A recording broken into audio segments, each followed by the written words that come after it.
Halo teman-teman, ngopi-ngopi. Kali ini kita akan membahas review film atau memberikan rekomendasi ya tentang film bagus yang sangat layak untuk ditonton yang baru-baru ini diproduksi oleh Netflix, teman-teman.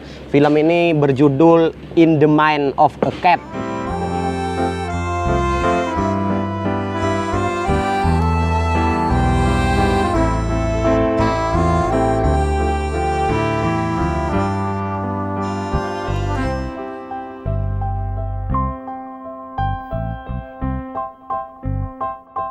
Jadi film ini bercerita ya dari para psikolog, para ilmuwan, fisiologi, bahkan pemelihara dan lain sebagainya, semuanya menceritakan suatu pengalaman perihal kucing, teman-teman. Jadi banyak sekali dari berbagai bidang itu yang membahas perilaku, psikologi, bahkan bagaimana kehidupan kucing begitu.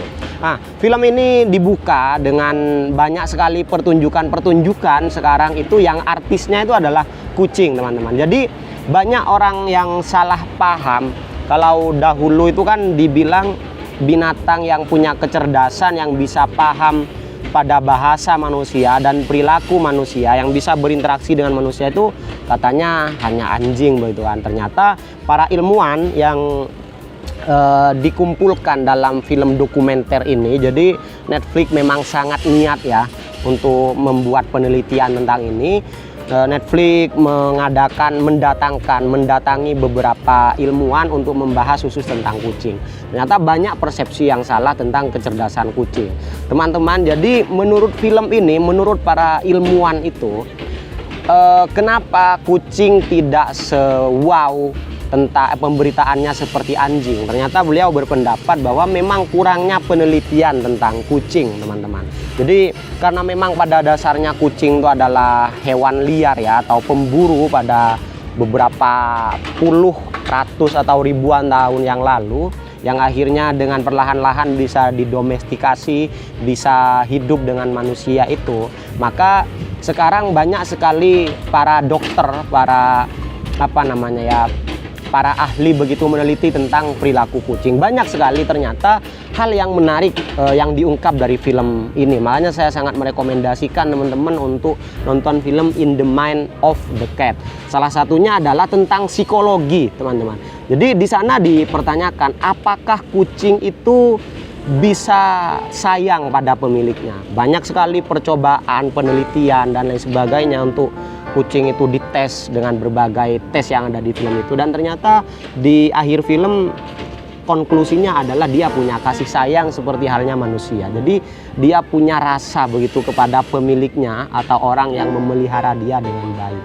Yang disebutkan lagi di dalam tes itu adalah apakah kucing itu tahu tentang namanya. Itu artinya dia punya kecerdasan yang bisa menganalisa identitas dia begitu. Itu juga melalui proses uji, teman-teman, kepada banyak sekali kucing, puluhan kucing, ratusan kucing, yang akhirnya konklusinya meskipun ini tidak 100%, itu menyatakan bahwa kucing itu punya kecerdasan untuk mengenal tentang identitasnya begitu, teman-teman.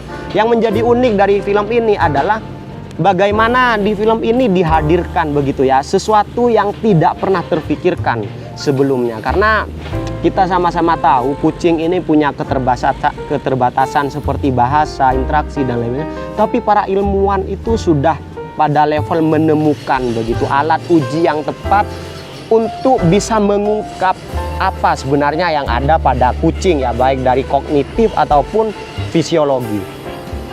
Salah satu hal lagi yang ada di film ini adalah tentang uji fisiologi, teman-teman ya. Mungkin kalau teman-teman sudah akrab dengan istilah kucing itu punya 10 nyawa begitu. Jadi memang secara fisiologi kucing itu dalam film itu disematkan ketika kucing itu jatuh ya. Dia banyak sekali nge-shoot tentang kondisi atau pengalaman kucing jatuh itu. Kalau dibuat perlahan tuh ternyata kucing itu bisa kayak bergeser begitu ya, teman-teman. Di bagian belakangnya itu entah kenapa kucing itu kaki belakangnya itu selalu jatuh duluan sehingga dia lebih safety ya ketika jatuh. Jadi kucing itu kayak belum ada di sana itu scene dimana nunjukin kucing itu jatuh terlentang gitu ya, atau menjungkal gitu, tidak ada. Mesti kakinya jatuh duluan, meskipun ini bukan untuk diuji sembarangan di rumah mungkin ya. Cukup teman-teman nonton saja, diyakini dilihat bagaimana kondisinya. Sehingga kucing jatuh dalam ketinggian berapapun tuh jauh lebih safety daripada anjing ya. Kalau anjing banyak scene di sana dari kursi saja itu sudah jatuhnya terlentang ya terlentang tetap, sehingga resiko akan tulang belakangnya patah begitu atau celaka itu lebih tinggi. Sehingga memang secara fisiologi mungkin bisa dikatakan ada benarnya juga ketika orang bilang kucing itu punya 10 nyawa begitu ya. Oleh karena kelenturan, fleksibilitas daripada tubuhnya, daripada konstruksi yang ada di fisiologinya, itu kucing lebih selamat begitu. Terus selanjutnya di sana banyak sekali menceritakan di Netflix itu, bahkan tentang sejarah begitu kan, diulas dari mana awalnya kucing itu berasal, terus bagaimana akhirnya kucing itu menyebar ke seluruh dunia, dan bagaimana akhirnya kucing itu terdomestikasi sampai punya kehidupan atau interaksi dengan manusia. Dan banyak sekali di belahan negara lain yang misalkan seperti di Jepang, di Kanada, di Amerika begitu, tentang orang yang memelihara kucing yang akhirnya mulai meneliti tentang perilakunya, dan akhirnya punya kesimpulan-kesimpulan yang dituangkan dalam film itu yang cukup memberikan pengetahuan tentang kucing.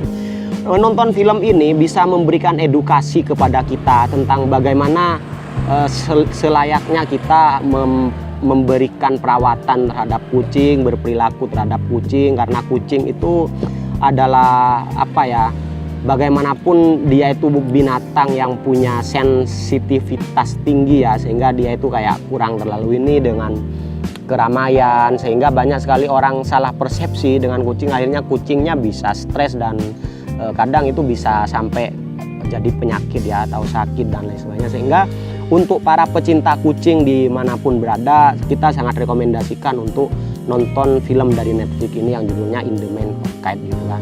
Yang di dalam film itu juga di akhir-akhir itu ada seorang pengusaha minuman ya kalau nggak salah ya, atau seperti anggur begitu, yang memang di sana sudah lama sekali memelihara kucing. Dan menariknya kucing ini semacam menjadi security begitu ya, dalam artian menjaga minumannya untuk tidak diganggu tikus, karena memang pada dasarnya kucing ini adalah binatang pemburu, sehingga dalam sehari dia bisa menangkap beberapa tikus gitu kan, yang kalau seandainya tidak ada kucing di sana itu sangat bisa memberikan pengaruh yang buruk terhadap perusahaannya. Jadi ada di salah satu negara itu di Kanada kalau tidak salah, orang yang memang percaya bahwa kucing itu mengerti gitu apa yang menjadi kebutuhan si pemiliknya itu, sehingga dia sama-sama seperti ingin berkontribusi begitu tentang bagaimana dia bisa memberikan pengaruh positif terhadap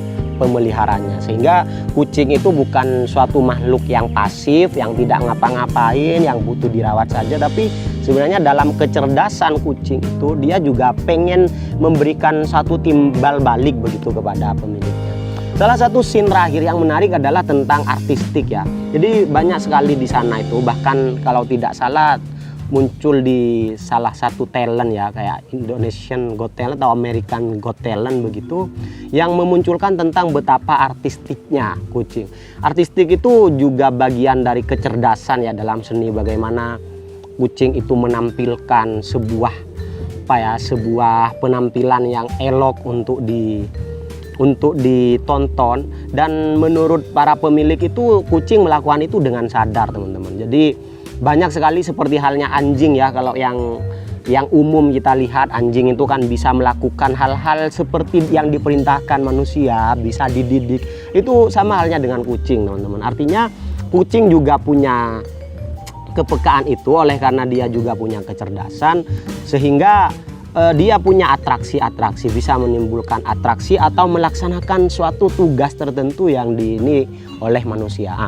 Kucing saat ini sedang diteliti tentang kecerdasannya, baik dari perasaannya atau kognisinya atau perilakunya, sehingga sangat dimungkinkan kalau ini berlanjut kita juga dalam beberapa tahun dekat bisa apa ya, sangat lebih mudah untuk berinteraksi dengan kucing, sehingga para pecinta kucing itu sudah bisa lebih memahami apa sebenarnya yang ada dalam pikiran seekor kucing begitu kan. Sehingga apa ya, dengan pemahaman ini akhirnya para pemelihara kucing, para pecinta kucing di seluruh dunia itu bisa tahu gimana dia merawat kucing, gimana dia memberikan ya pelayanan dalam pemeliharaan yang baik dan lain sebagainya. Ini sangat membantu teman-teman, juga sangat membahagiakan begitu. Sehingga untuk para pecinta kucing dimanapun berada, saya sangat merekomendasikan teman-teman untuk nonton film In the Mind of Cat. Itu saja mungkin dari kita. Saya ucapkan terima kasih. Salam ngopi-ngopi.